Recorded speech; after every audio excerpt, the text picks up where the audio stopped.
Hello everyone, and welcome to SpeakFlow English. Today, we're going to learn English through one of the most beautiful and emotional stories ever written, The Happy Prince by Oscar Wilde.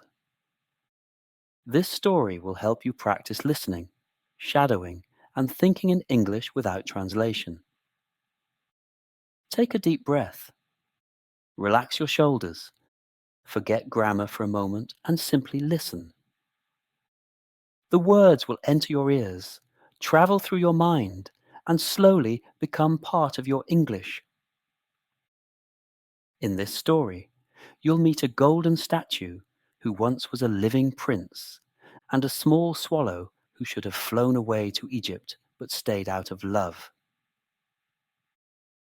Together, they will teach us that real happiness does not come from money or beauty, but from kindness and sacrifice. Before we begin, let's learn a few useful words. Statue. A figure made of stone or metal, often placed in a public square. Swallow. A small bird that flies very fast and travels from country to country. Ruby. A precious red stone that shines like fire. Sapphire.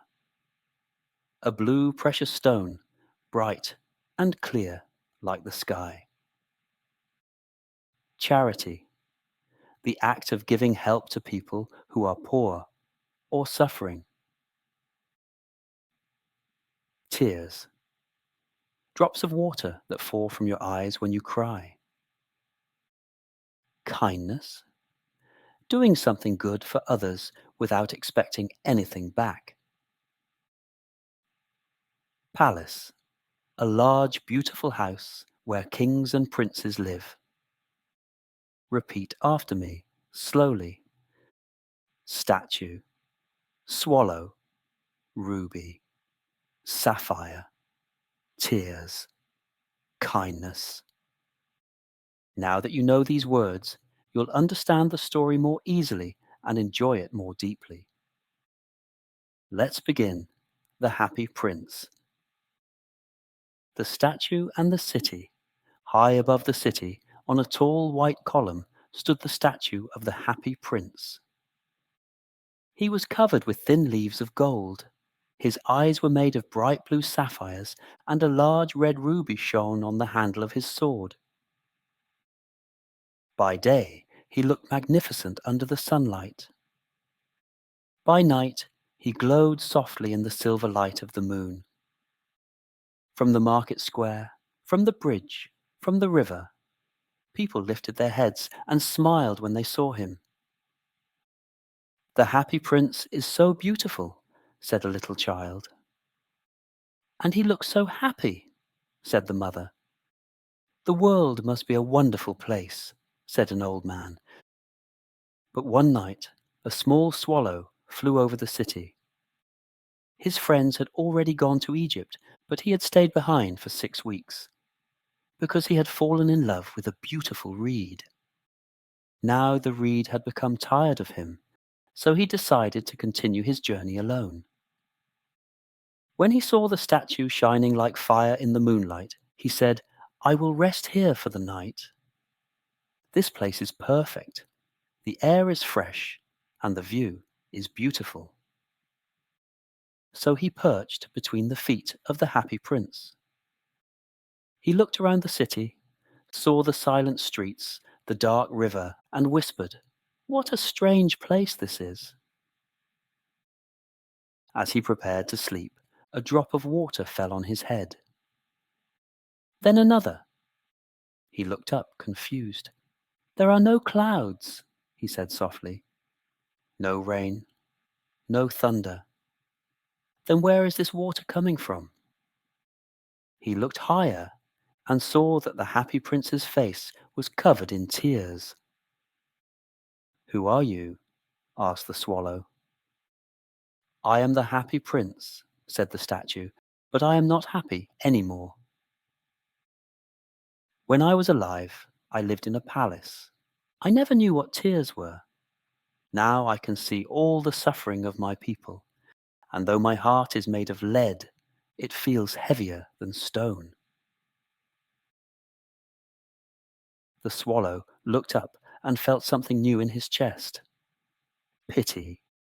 He stayed, listening to the gentle voice of the prince, crying in the night wind. The first good deed. "Far away," said the happy prince softly, "I see a poor woman in a small house at the end of a narrow street. Her hands are red and rough from sewing clothes for rich people. Her little boy lies sick in bed. He has no food, no medicine, and no hope." "Little swallow," said the prince, "please take the ruby from my sword and give it to her." The swallow hesitated. "It is very cold here," he said. "My friends are waiting for me in Egypt, where the sun is warm and the river Nile runs between palm trees." "But still," he whispered, "the prince looks so sad." "All right," said the swallow. "I will stay with you one night and help you." He took the ruby from the prince's sword and flew high above the sleeping city. He passed the cathedral tower, where the white marble angels stood in silence. He flew over the river, where lanterns floated like tiny stars. At last he reached the poor woman's house. He looked through the window. The boy was tossing and turning in his dreams, and the mother had fallen asleep at her table, her face pale and tired. The swallow slipped inside, placed the ruby near her needle, and gently fanned the child's forehead with his wings. "How cool I feel," said the boy. "I must be getting better." Then the swallow flew back to the prince. "It is strange," said the swallow, "but although it is very cold, I feel warm inside." "That's because you did a good thing," said the prince. And the swallow thought about those words for a long time. The next morning, the sun rose over the city and shone upon the golden statue. The swallow stretched his wings and said, "I will go now to Egypt." But as he looked at the prince's face, he saw that the eyes were full of tears again. He sighed. "Maybe I will stay one more night." The second and third deeds. That night, the cold wind blew through the streets. The swallow was about to sleep when the prince whispered again. "My brave swallow," he said softly, "far away I see a young man in a dark attic. He is trying to write a play for the theatre, but he has no fire, no food, and his hands are frozen. Take one of my sapphire eyes and give it to him." "Oh no," cried the swallow.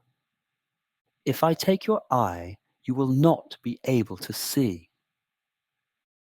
"Please," said the prince gently, "do as I ask." The swallow pulled out the sapphire and flew across the dark city.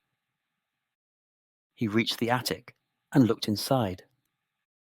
The young writer was leaning over his desk, his face white, his lips blue.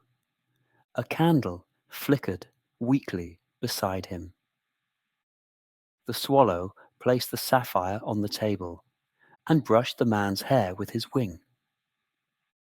The young man looked up, saw the bright stone, and smiled for the first time in days. "Now I can finish my play," he whispered. The swallow flew back and told the prince what he had done.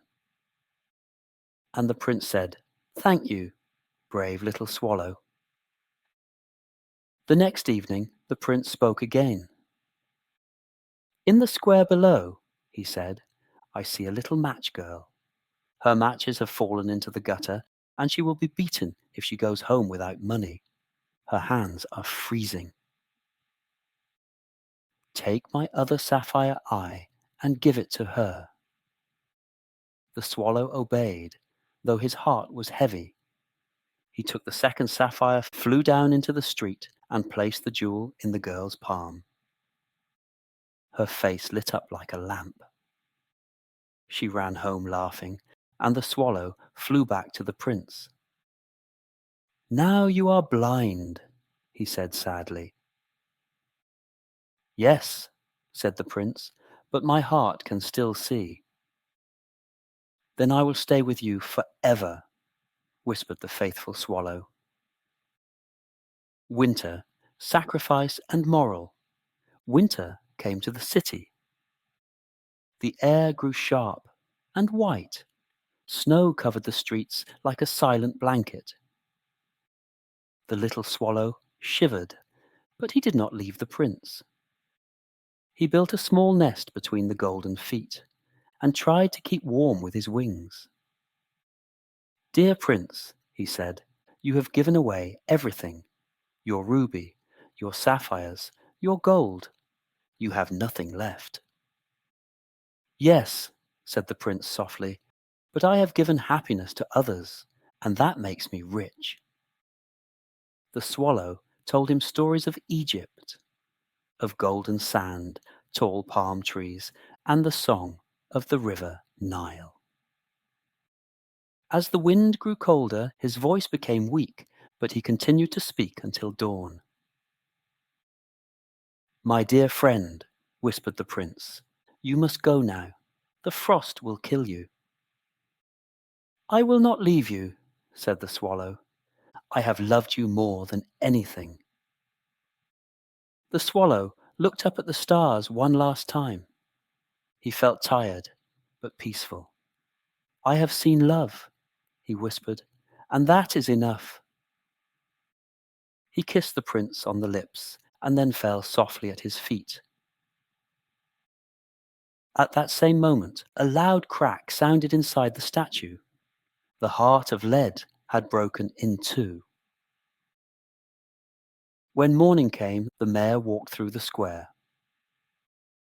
"The statue looks old and dirty," he said. "It is no longer beautiful. Take it down." So the workers melted the statue in a furnace, but the broken heart did not melt. It was too pure. That night, the angels flew over the city. "Bring us the two most precious things you can find," said God. And they carried away the broken heart and the dead bird. Because true beauty is kindness. True happiness is love. And love never dies. Repeat after me, slowly. I will choose kindness. I will speak gently. I will help others. I will love without fear. Thank you for listening to The Happy Prince on SpeakFlow English. Listen again tomorrow. Shadow the sentences and feel your English growing naturally, word by word, feeling by feeling. See you in the next episode.